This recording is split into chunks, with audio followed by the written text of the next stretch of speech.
to welcome David. Thank you. Well, thanks Nadia for the intro, and thanks everybody for inviting me to talk to you guys today. I always like to talk to students.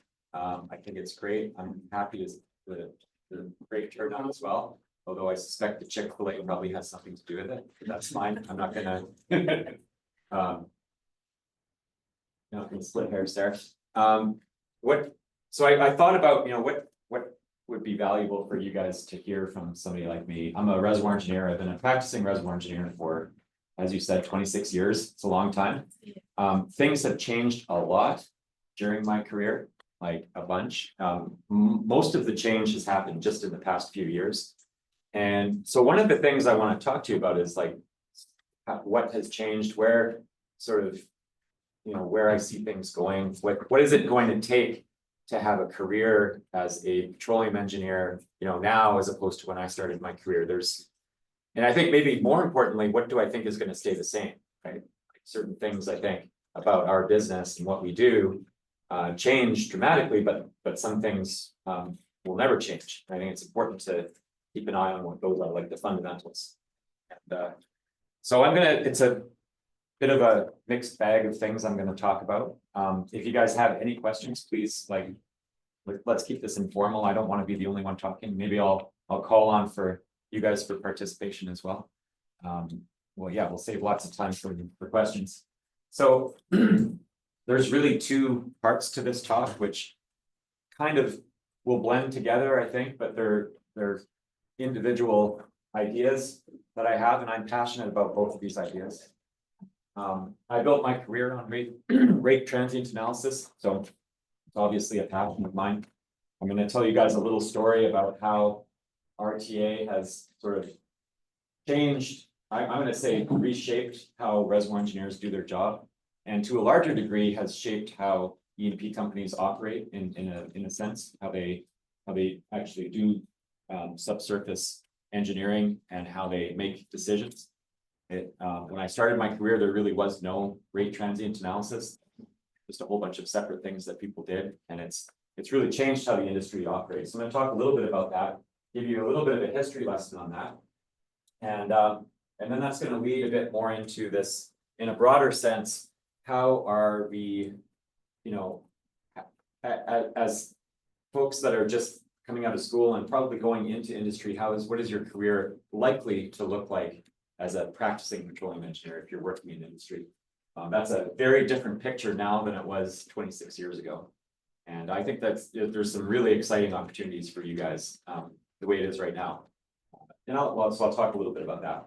And how Saga Wisdom, which is my company, sort of fits into that picture. So I'm not going to try not make this too much of a commercial, but I will talk a little bit about Saga. It's something I'm super excited about. We want you guys to have access to the platform, so we're going to talk about that as well. Make sure that we get all your email addresses, and we'll give you free access to the program and the platform for a limited amount of time. All right, so I started my career in 1996. Some of you were probably not born at that time. And at that time, I worked for a company called Piquet Associates, and we did consulting. So we did reservoir engineering consulting. And there was basically a group within that company for each one of these slices of this pie, right? We had people that were economics experts. We had people that were PVT experts. We had people that just did decline curve analysis. We had people that did pressure transient analysis. We had a group that did material balance analysis. So you tend to have this sort of division of labor. And as it stands now, 2024, 2025, whatever you want to call it, a lot of that has been sort of absorbed into what I'm going to call rate transient analysis, or some companies call it a well performance analysis engineer. You'll see these roles are actually advertised within larger organizations. They want somebody who's a rate transient analyst or rate transient engineer or well performance engineer. And the individual sort of analysis methods that used to exist are now sort of absorbed into this RTA role, which is kind of cool. So that didn't exist when I started my career. It really sort of dominates. It's reshaped, what reservoir engineers do now. So I want to sort of show how that's evolved over time, give you guys a little bit of a history lesson there. But first of all, let's talk about just fundamentally what is RTA. I'm going to assume, let's get a show of hands here. How many of you are reservoir engineers? Okay. So you've probably seen a lot of this stuff. Maybe this is an area of research for some of you. Anybody doing research in the area of rate transient analysis specifically? Yeah. Okay. Anybody doing like pressure transient analysis types of stuff with buildups? Okay. So you guys are like the math and everything behind this, you're probably more than familiar with. I won't go into, nobody wants to see equations at 5 p.m. So I'm not going to get too much into that. But fundamentally, rate transient analysis is basically combining the production rate signal and the flowing pressure signal in the well, right? So we can measure production rate and we can measure flowing pressure. Ideally, we'd love to measure those things downhole. Usually, as a matter of practice, we get numbers that are, data measured at the surface, and then we have to correct for downhole conditions. And then we take that information and we do something called instantaneous normalization, and then we superpose it through superposition in time. And that allows us to essentially extract a clean reservoir signal, right? This is simulated data, but if you've ever looked at real production data, it's very noisy. And so we don't want, it's really difficult to analyze this noisy data set as it is. So one of the values that RTA provides is it allows us to extract sort of a clean reservoir signal from it. And all of this, the math and the physics behind this is all based on pressure transient theory, which has been around for a long time. I'll get into the details of some of that in a minute. But one of the reasons I love to present this slide is because it just shows how simple the concept of RTA is. It's very basic. You could do this in Excel, right? I mean, the way the kind of software we have access to these days, it's very easy to put these sorts of tools and plots together. And once you have this reservoir signal, you can do all kinds of crazy things with it. You can make it into a straight line plot. You can put it on a type curve. You can make a model out of it. The idea is you want to try and understand something about the subsurface from this data that you're collecting on a well by well basis. So let's talk about some of the milestones in the development of this technology. I'll show you some of my own examples. I'm not going to predict the future, but I will. Again, I turn that one on its head and say, what is it that's likely to stay the same, right? And what can we be confident that oil and gas companies will still be doing in 10 years or 20 years? Well, they're still going to need a lot of this technology. It might be all being done by AI at that point, but they're still going to need to be doing this sort of work. We just have to get more efficient at doing it. So really the predecessor to rate transient analysis and modern reservoir engineering is this period between 1950 to 1980s. And without getting into too much details, there's really 3 tracks of development that were happening. One is decline curve analysis, one is well testing, and one is reservoir simulation. And there are sort of well-known figures, experts, professors that have done a lot of work in these 3 areas. And that has all led into what we now know in a modern sense of RTA. And I'll get into that in a minute, but let's talk about some of the individual contributors. We have, of course, J.J. Arps. He's the godfather of decline curve analysis. And then the diffusivity equation is really the starting point of pressure transient analysis and reservoir simulation. So the analytical solutions were developed largely primarily by Van Everdingen and Hurst. There were a lot more contributors there. I'm not giving them all credit, but Van Everdingen and Hurst were really the first ones that developed, the bounded reservoir solution with a well in the center. And that was done way back in the late 1940s, early 1950s. So one interesting thing that you can sort of note to yourselves is most modern reservoir problems were solved in like 1945, right? There's very little actual new stuff that's being done. We're just sort of reworking those equations. We're making them more efficient. We have better software to solve them faster. But really, the heavy lifting was done by these guys, 60 years ago. The golden age of pressure transient analysis saw the development of a lot of these cool tools, pressure buildups, type curves, gas well testing. Pressure, doing a short-term well test, I think that was a huge advancement in reservoir engineering. We don't do as many of those now, especially in onshore North America, and there's a good reason for that. unconventional wells are not really good candidates for pressure buildups because the permeability is so low. It takes too long for the buildup to occur. So you don't really get a good, doesn't really give you a good signal, which is why rate transient analysis is sort of taken over. But when I started my career, there's a lot more conventional work being done. And if you go outside of North America, even like Gulf of Mexico, North Sea, offshore Africa, offshore other areas, and even in Europe and the Middle East, you have a lot more conventional operations where pressure buildups are still done in standard practice. So pressure buildups, of course, are short-term tests designed to extract useful information about the reservoir. RTA has become sort of using the same physics as this, but rather than doing a short-term buildup, you're doing a long-term production. You're analyzing this passive data that's being produced from the well as it's on production. On the reservoir simulation side, we have a finite difference model, IMPES, which is implicit pressure, explicit saturation, and we have practical reservoir simulation being developed kind of as two separate tracks. In the company I worked for at Paquette, we had two completely different groups, consulting groups that were doing these things separately. And I think what we see now is that kind of everything has started to come together.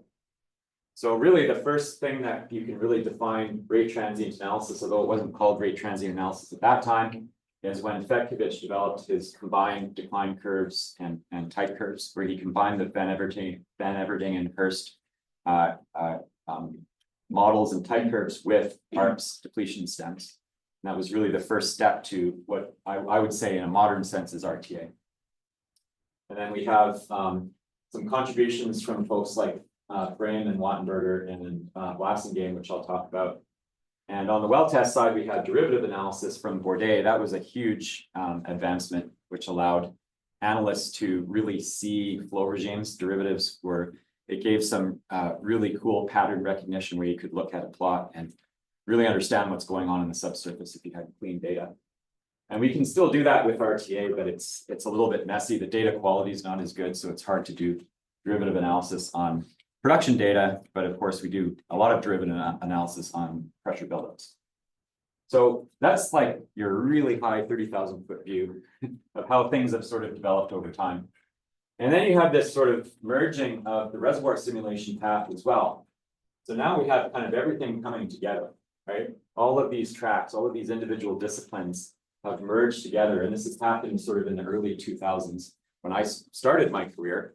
And we started developing software at Paquette that really were on the forefront of all of this at that time and trying to put together this sort of commercial software that could use all of these tools together and start to understand, we've got this production data with these pressures, try to understand what's going on. Now, at that time, it was still relatively not very common to have access to daily rates and pressures. Sometimes you had to really fight to find that data. You had to go back and get old paper charts and transcribe the pressures that you saw on those into an Excel spreadsheet. As it stands now, you can get rate and pressure on almost every well that's drilled, certainly in the lower 48. That data is widely available from all the operators. So that's one thing that has really changed over the years is the wide availability of pressure data. Sorry, it's hard to see the red on the screen. And then the other huge advancement is just information technology, right? The ability of the software to, easy to use software that you can get a solution, you can put the data in, you can initialize everything, you can get answers very, very quickly. That's a little bit of a double-edged sword because you can push an easy button and get an answer really fast, but sometimes people don't understand what that answer means. And so I'll come back to that idea of making sure we understand the fundamentals, even when we have really easy answers available to us. But that's sort of your 30,000 foot view of how RTA has developed over time. And then we have RTA for unconventionals. We have hydraulic fracture modeling and surveillance. Just recently, we've started to sort of integrate completions and the understanding of frac models and things like that with RTA and with reservoir modeling. So now it's much more holistic, right? You're having all these disciplines working together. And rate transient analysis has sort of become a language that like reservoir engineers and completions folks and people that are doing like facilities and production operations people, they're all sort of talking the same language, and they're using these rate transient analysis terms to have a common sort of way of talking about well performance. All right, so just real quick, there's your Petkovich. That's the combination of the ARP's empirical decline curves and the constant pressure radial flow solutions, which were done by Van Everdeen and Hurst. So this was really the first step towards RTA, although Petkovich never really combined the flowing pressures because they just weren't available. He was doing this all with production data. So there's an example. That's a snapshot right out of his old original paper. There's what it looks like with real production data. Believe it or not, we used to have to actually, pencil these things in. We had to use a tracing paper to move the type curves around and match these things together. Even when I started my career, we were still doing that.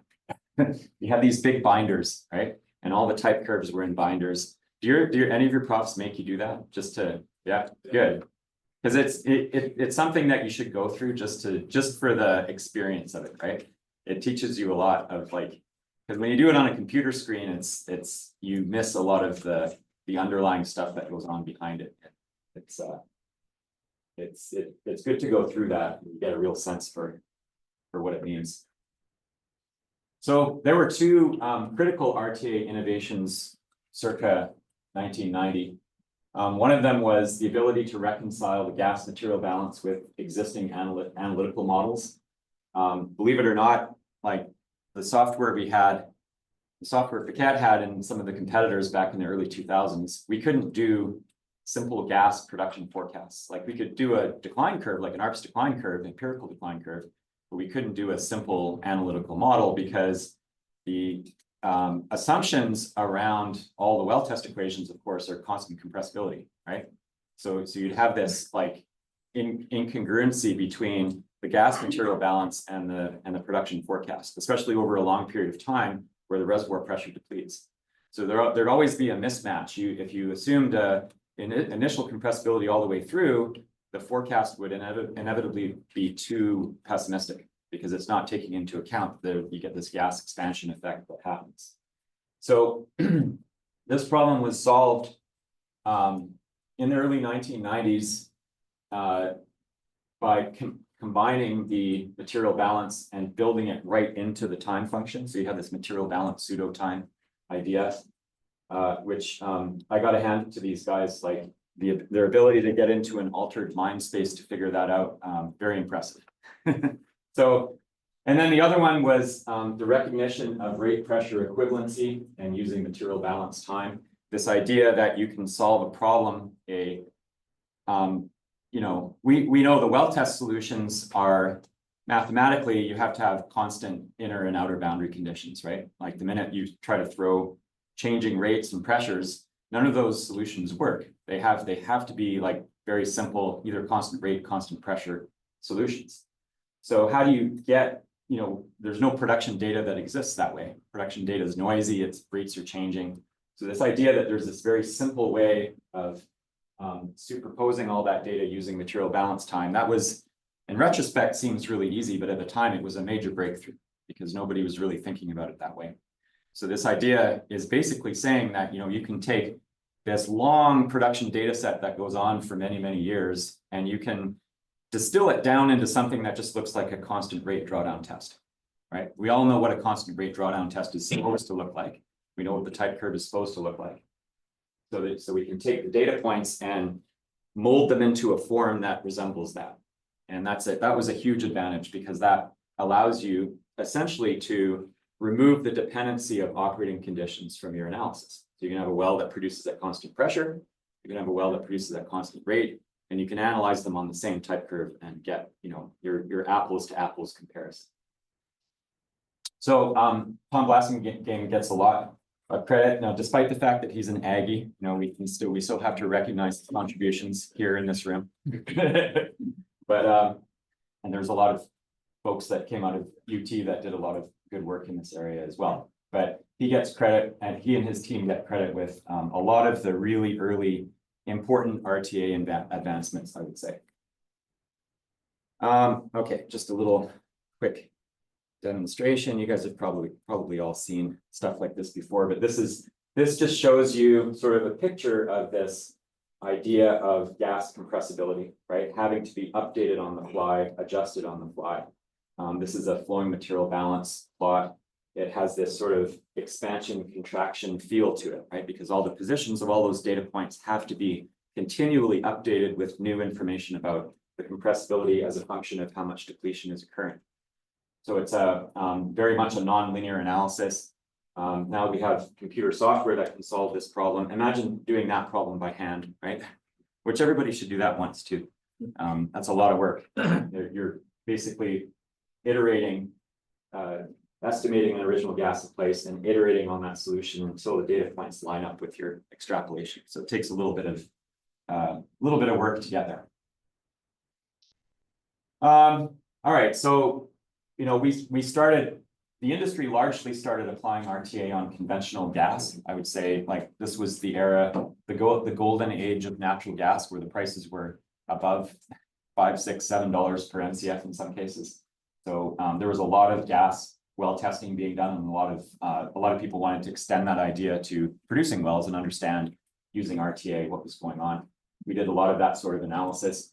The example outcomes of this sort of work was to get better accuracy on reserves and get forecast for rate restricted wells. That was a big one. That's still a big one, right? Like if you look at production now from the Permian and the Eagle Ford, or any of these high profile plays where you have these massive, long horizontal wells, multi-frac horizontal wells, these wells come on with IPs that are like very large numbers.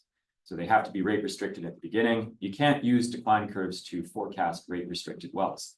So RTA was a huge advancement just in the ability to come up with a sensible forecast that wasn't just, was tied to something that was physics-based, rather than just saying, okay, I have like a straight line and I'm going to put some sort of decline curve on here. What am I tying it to, right? So RTA was really good for that. This idea of the flowing material balance, where you could estimate total connected hydrocarbon pore volume, that was another big one. So in Canada, specifically in the early 2000s, in Alberta, the resource board there at the time mandated that every gas well had to be shut in at least once a year to do a bottom hole pressure survey. And so they could do essentially PRZ, like material balance plots, and the conservation board wanted a database of all of that data.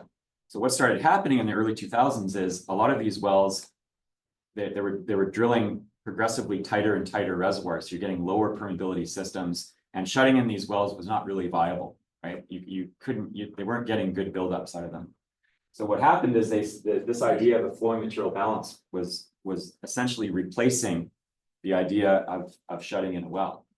And now you can really, it's not that you don't need shut-in pressures. I think there are very valuable reasons to have shut-in pressures from time to time, but largely the flowing analysis that we do with RTA has replaced what used to be done with expensive tests where you had to go in and shut in the well and run bottom hole recorders. Much more expensive than just letting the well continue to produce and collect the flowing pressures and rates that are being recorded at the surface. So that was a huge advancement as well. So there's an example of a choked well forecast. There's an example of water influx. So this well comes from Gulf of Mexico. It's a deep water well that's drilled in a salt dome. And you see a pressure support signal. How do you know it's a pressure support? Well, the shape of that data is a little bit shallower than the unit slope that you'd expect for a bounded system. So there's a lot of sort of pattern recognition that goes on here. We look for that signature. The fact that that doesn't quite match on the curve indicates that there's this external energy that's providing a boost to this system. By the same token, if the data falls a little bit steeper, you call that like a leaky reservoir. It's the opposite effect, right?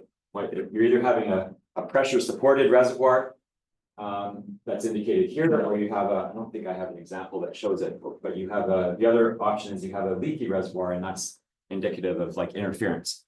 So you could have multiple wells producing in a reservoir, one or two of them get shut in, or or another well comes on stream, and the subsurface no-flow boundaries shift around. And you can see either a leaky reservoir effect or pressure support. So these are diagnostics that were really important. I would say, like in the unconventional world, these aren't as important because the low permeability of unconventional systems, you don't really see too much of that. But in the conventional world, very important. Then we did tight and shale gas. We started looking more at this idea of linear flow. I'll skip through this.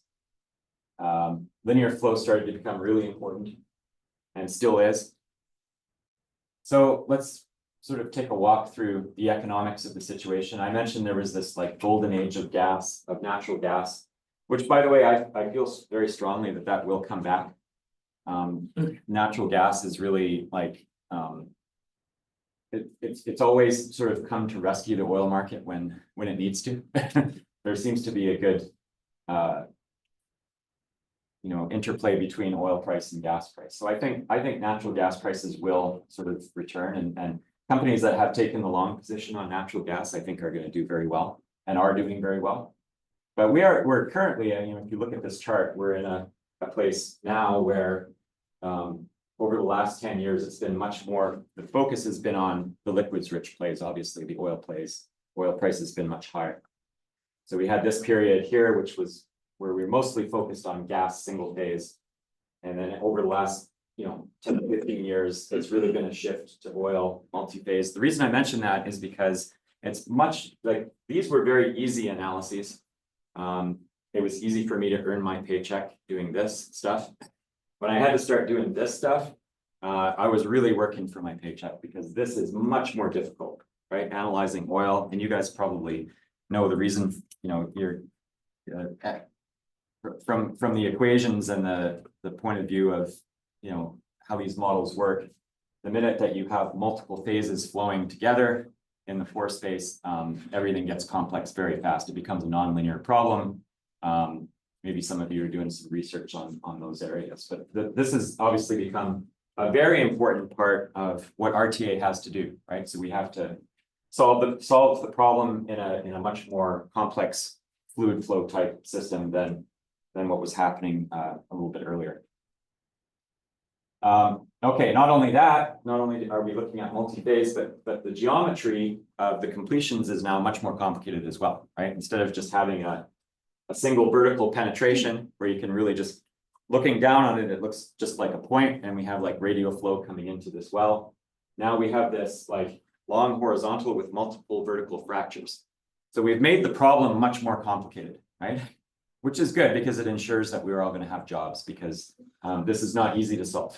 If everything was easy to solve, then they wouldn't need as many of us to solve these problems. But this is what we're dealing with now. And it turns out we've become pretty good at solving this problem now too. Okay, so the information technology revolution, the accessibility of fast running numerical gridded models, easy to use software, and also a lot of like hard work on the research front of solving multi-phase, multi-frac rate transient analysis problems, right? There's been a lot of work done. As you'll see right here, this is the instance of a one petro search RTA as being used as a keyword.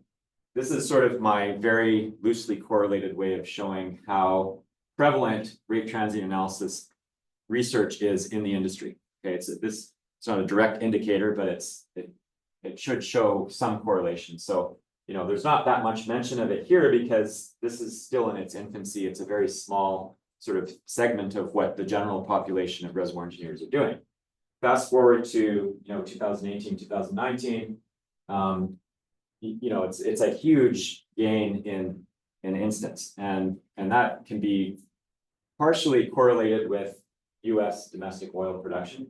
We're producing a lot more oil in the US, and it's all, guess what? It's all coming from unconventional reservoir. It's all coming from shales. It's all very complex stuff to analyze. And so there's a ton of really cool work being done through these years, right? There's, in fact, to the point where the SPE started having conferences that were devoted just to rate transient analysis, right? And those workshops still happen. So this is kind of the golden age of development. Are there more rate transient analysis problems to be solved? Yeah, I think there still are lots of problems to be solved. But the vast majority of like the unconventional modeling problems have really been tackled pretty nicely at this point. Now we're just in a position of like trying to execute and trying to like solve, you know, understand what's going on in the subsurface as efficiently as possible with the data that we have. So just an example of some of the advancements that have happened, you know, as a result of having to analyze these more complex three-phase systems, straight line correction methods for multi-phase flow, stress-dependent permeability, numerical model-based RTA methods, type curves for multi-frac horizontal wells, enhanced models for multi-frac oil wells, history matching and forecasting, trilinear flow, enhanced fracture region, fast practical numerical models, alternative fluid flow models like an anomalous diffusion, probabilistic RTA methods to handle uncertainty, integration of RTA with other oil field surveillance data. This is a huge one, right? There's a lot of work being done here. These are always the most popular talks if you go to SPE events. Everybody wants to see when operators are combining disparate sources of oil field information and measurement to try to tackle a problem. And where RTA fits into this is it's sort of the language that holds all this together, right? It's a way of characterizing performance and fitting it with other measurements that we are taking and making everything fit together. So here's just a couple of examples of, you know, using rate transient analysis, for example, to answer the question of completion effectiveness. As a consultant, which I've done for most of my career, I would say, you know, in the early part of my career, completion effectiveness wasn't a word, like nobody really cared. The completion part of the D&C cost was minimal. Like essentially you're drilling a horizontal well, you put a perf gun in, you perforate, and you put the well on production. And that was like a very small fraction. Right now, the completion is very commonly a multi-million-dollar ticket, right? Like this is a huge AFE. It's a big expenditure. It has to be justified. So sometimes the completion and stimulation is like costs more money than the drilling does in many of these multi-frac horizontals. So this is like a big deal, right? CEOs are getting involved now. They want to know like we spent all this money. What did we get out of this? So one of the things RTA can do is create this sort of apples to apples comparison, right? We can see what a well on its, you know, how it can actually perform and come up with a model to represent that. And then we can, if that model is a multi-frac horizontal well, we can say, okay, what would this look like if I didn't have any of those fractures? And so we can subtract them. If we're comfortable with that model and we think it fits the data and we're happy with it, we can then go, okay, what would it look like if I didn't have those fractures? And that gives me a ratio of however you want to do it, whether it's a cum over a certain period of time or an IP, initial production rate. You can come up with like a ratio, cumulative, or a ratio of completion effectiveness, right? A multiplier of some sort. Another one is just fracture characterization. So understanding like what these fracture systems might look like. And here's an example of how different basins in the lower 48 have very different looks to how these fracture systems are behaving, right? So for example, if you look, and what I'm plotting here is drainage area on the x-axis and fracture area on the y-axis. So if you have a very steep line like this, well, this would be an indication that you have a fairly high fracture density. And that's important to know. If you have high fracture density in the system, that's going to give you a lot of insight into how you should develop that field, as opposed to, say, low fracture density. If you have low fracture density, then you might want to look at ways of improving it. Or you might want to, maybe it's good the way it is, but it's going to certainly affect your well spacing. It's going to affect how close you want to put your clusters together, how close you want to put your stages together. So these are insights that can be gained. And there's a power of numbers here. You know, the more of these well samples that you analyze to get this information, obviously, the better off you're going to be. And these come from like very simple plots, right? This is a square root time or linear flow plot. Do you guys do these? Like, is this part of anything that you do? Yeah, I'm seeing some people shaking their heads, some people nodding. So this is like, if you've taken a course, an undergrad course in pressure transient analysis well testing, you've definitely done a plot like this. This is your, your standard straight line analysis or radial flow plot or square root time plot, depending on what you use on the x-axis. The idea here is you want to linearize the data. Engineers love straight lines, right? So we want to draw a straight line through it. The slope is going to tell us something about the subsurface. Usually if it's radial flow, it's going to give us the hydraulic diffusivity. If it's linear flow, it gives us this product of fracture area and permeability. And then this is the flowing material balance. The extrapolation of this one gives us the total connected hydrocarbon pore volume. So these are like the two biggest things that can, quantities, the two most important quantities that we can pull out of a rate transient analysis and compare among wells. Okay, so what do we do with all this, right? I promise you, I'm getting to a point with all this. So why did I talk about all this?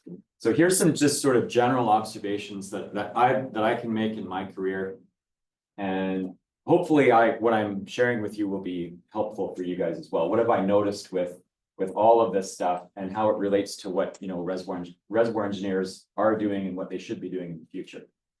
So I'm going to say that E&Ps with asset team organizational structure, which most of them have now, have definitely embraced this RTA as a common framework for interdisciplinary planning and strategy. So it's become really the language that like these teams speak, right? They all know what A root K is. They all know what a linear flow plot is. They all know what a flowing material balance is. So there's a lot of this sort of talk going on inside these groups, and they're using it for completion optimization and well spacing optimization. So, but the other thing that goes along with this is rate transient analysis has become less intuitive as reservoirs get more complex. So we're solving these complex problems, but it's sort of like driving a car, right? I don't know what's going on in the engine. I'm just turning the wheel and it's going where I want it to go, but I don't really understand the mechanics of what's going on inside it. That's okay, as long as we can, when we need to, we can dive deep in there and solve and get the information we need when we need it. Better software and improved computational efficiency has made analysis easier and faster. Engineers are analyzing more data, but they're not learning as much, right? So that's one thing I've noticed is like there's a lot of people are analyzing these wells, like any reservoir engineer that's working in industry now is doing this sort of analysis, but they're not necessarily learning as much as they would be. Let's say if they had to plot all those data points by hand or do it in Excel. And that's probably a good thing. You don't want to waste, like time is important, right? And I'm going to get to this point in a minute. Like your time is your most valuable resource. And you have to be productive. You have a lot of things that you have to accomplish and you need to be efficient about it. But there's a point where, if you don't understand the fundamentals and you're not learning anything as you go, you can really be led astray pretty quickly. So one of the soapboxes that I stand on a lot is saying, look, let's be careful, right? Everybody wants to use use easy software and push buttons and get pretty pictures and answers, but let's make sure we understand what we're doing, right? Make sure we're actually getting some understanding of it. All right, so what does a career in petroleum engineering look like in 2025? So there's really 2 points I think that come out of this, and I'm going to delve into each of them. I am running a little bit out of time, but there's only a few slides left here.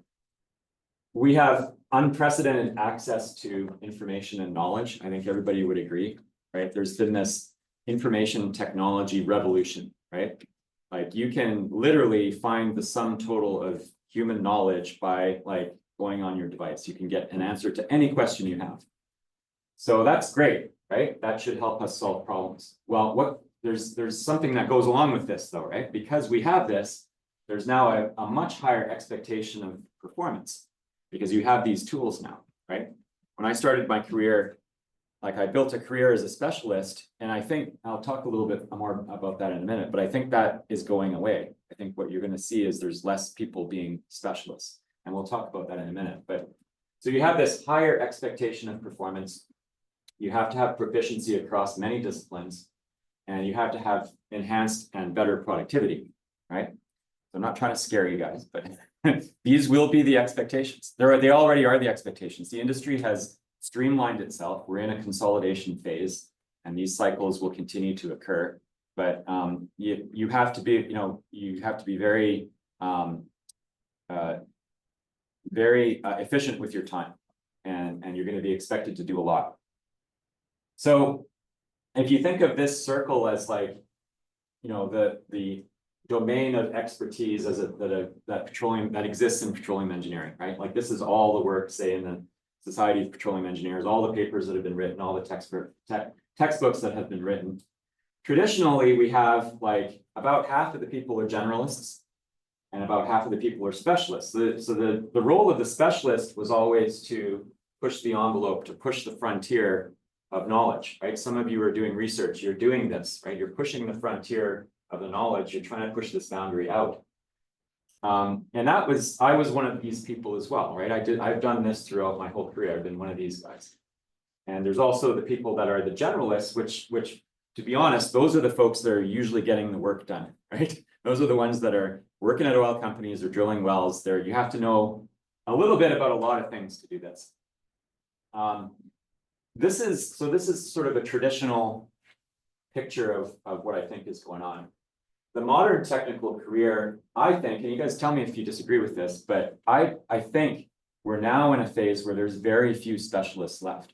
Most of the specialists are sort of in the sunset of their career, like myself, right? I'm probably one of the younger specialists. A lot of them are older than me. Very few of them are like coming up through the system now. What you guys are now is you're generalists, but the expectation of your domain knowledge is here where it used to be here, because you now have availability and access to an unprecedented amount of information and knowledge. Okay, so you might say, okay, well, why do we need me, right? Why do you need to be around? Why do we need to have reservoir engineers? Well, just having access to it isn't enough. You have to know how to connect all the dots. You have to know how to put it all together. So that's really going to be your role, right? That's the role of that's the way that this is going to look in the future. By the way, this sort of pictogram could be drawn for any technical industry, not just oil and gas. Oh, yes, yeah. Where do you see the AI in this? I'm getting there. Yeah. I'll get to that in just a sec. So, you can call this like, I don't know if you guys have heard the term, but there's a term that says jack of all trades, master of none. Well, I'm going to say this is jack of all trades, and you have to be the master of all of those trades, right? You have to be able to find the solution to almost any problem. And I'll give you an example. So you're working in this modern technical career. This is just an example of the role, and I've been talking about this role because that's if you're going to work as a reservoir engineer in the lower 48, you're probably going at an oil and gas company, you will probably be in this role, right? If that's what you choose to do. If you stay in research, of course, you'd be going a different path, but many of you will be doing that. So you'll have to know reservoir simulation, RTA, PVT. These are sort of the fundamentals of what you are supposed to know. But you also have to know core analysis, completions, frac models, reservoir surveillance tech. You have to understand DFITs. You have to know risk and economics. You have to be well versed in geochemistry. You have to know the basics of petrophysics, and sometimes you have to be an expert in petrophysics. You also have to know geophysics. You have to understand how seismic fits into the problem. Did I mention, now we're getting into the clean energy transition. You have to become an expert in CCUS and geothermal and hydrogen. Okay? You also have to be really, really good with databases. You have to be good with data analytics. Now, you guys, your generation just naturally is good with this stuff anyway, so that's good. The really powerful engineers are also good coders, right? You have to be good with Python, all of these programming languages, JavaScript. And so I'm not trying to scare you guys, but but this is not an exaggeration. Okay, really, like unconventional reservoir engineers, they have to know all this stuff. They have to, and they, of course, you can as a human being, you can't be an expert in all of these things. It's impossible.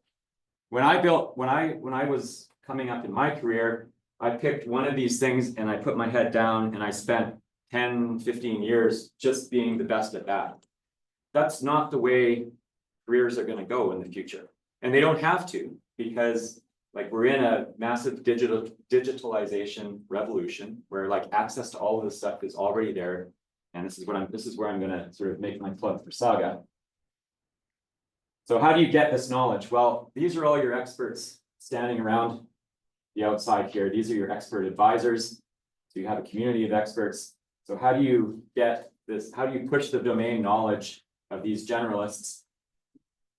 Essentially, you have interaction. So the traditional way of doing this is training, right? We have industry training with the SPE. You guys have, you're all here at UT.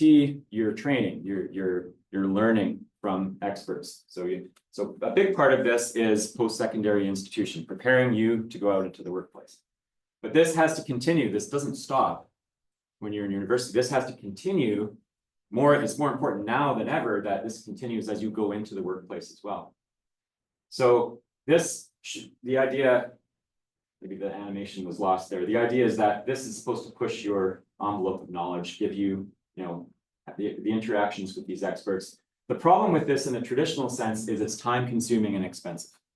How many times, most of you don't work in the industry yet, but when you do, you'll notice that there's a budget for training and it's usually a pretty small budget, right?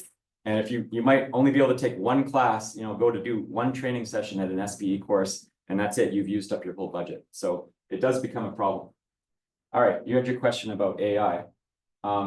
This is what's happening right now. This is already happening, and I think there's going to be more of this in the future, is essentially you have the human expertise. Most of these people are going to retire. We're keeping them around as long as we can, but most of them are going to retire. What we've done is we've captured as much of their knowledge as possible in an AI system. And we're using all of that knowledge as a training ground for that AI system.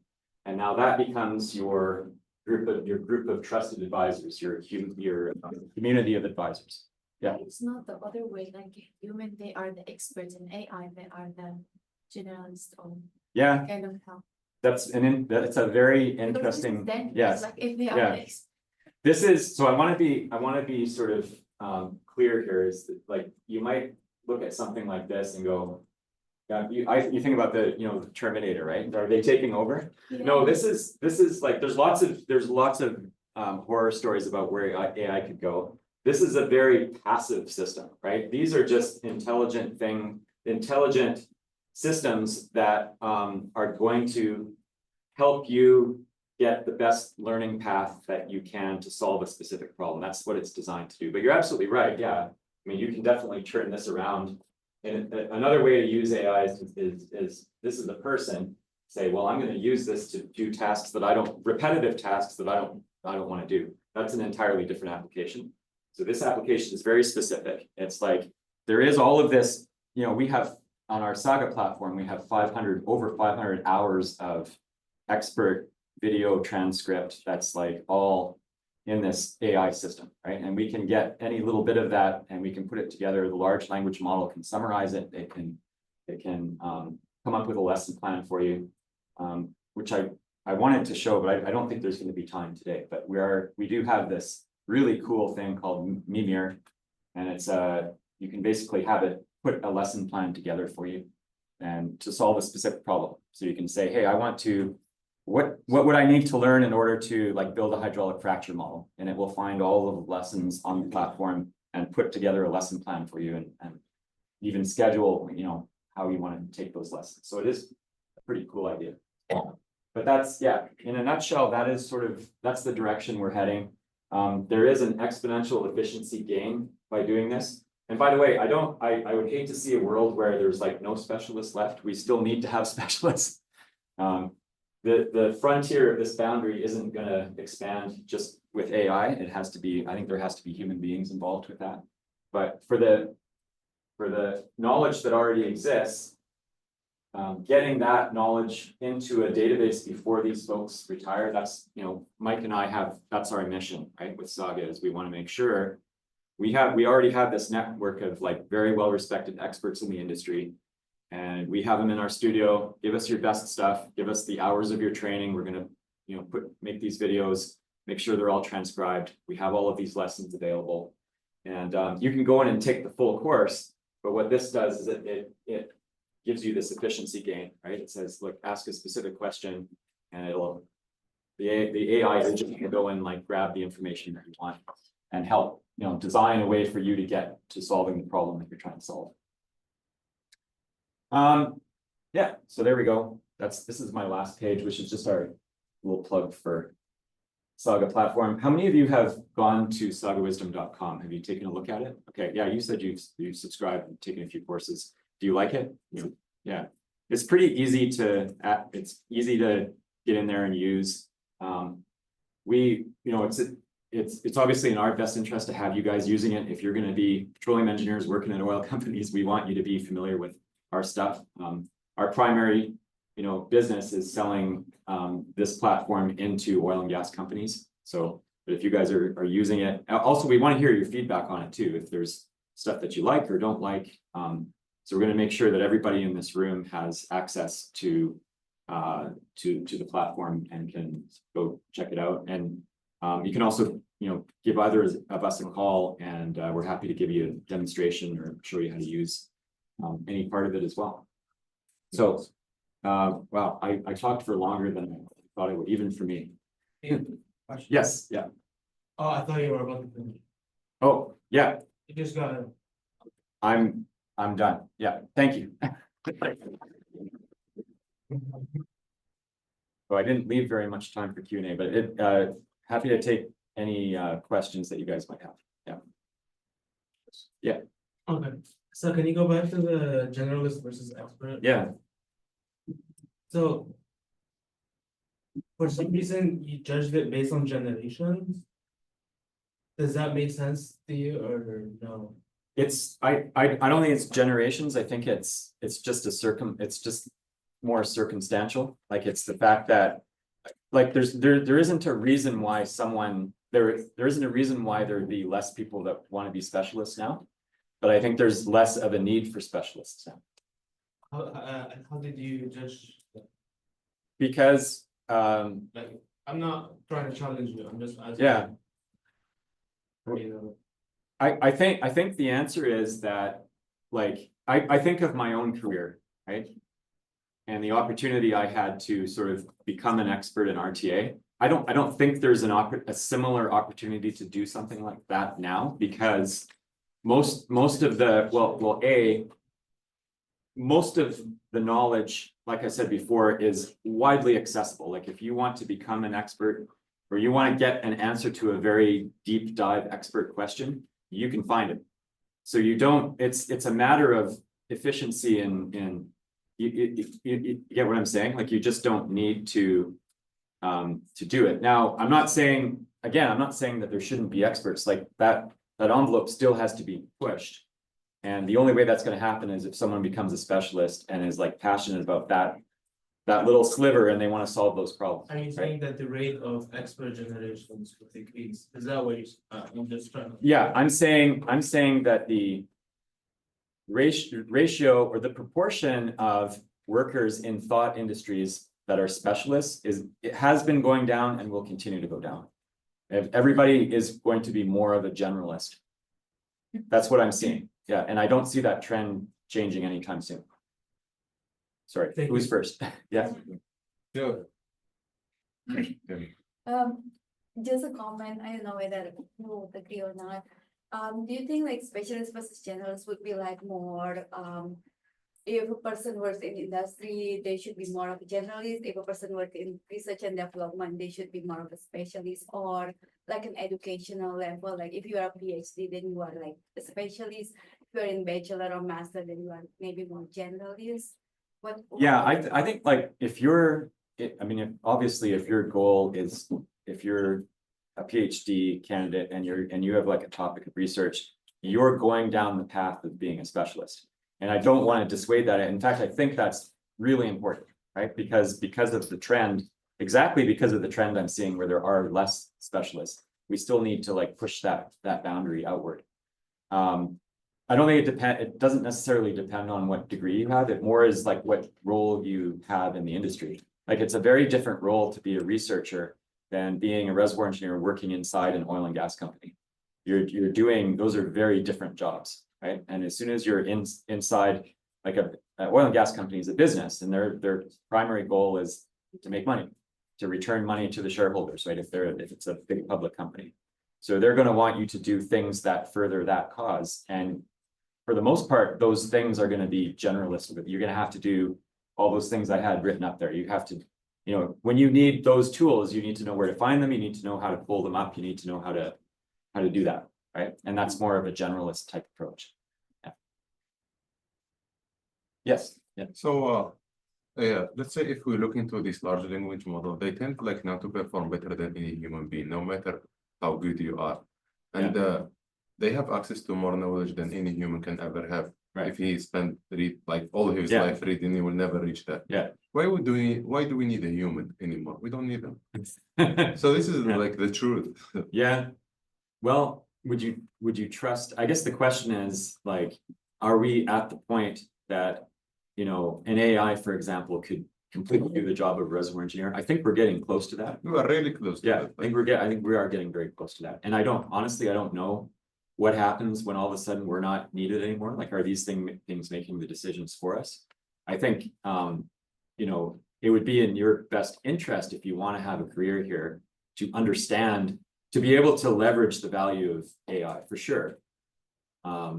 Because then you're just, you're that much further ahead of the competitor. But yeah, I mean, like within the next, it's happening so fast right now. It's crazy, right? Like within the next 12 to 24 months, I mean, things are going to change very quickly.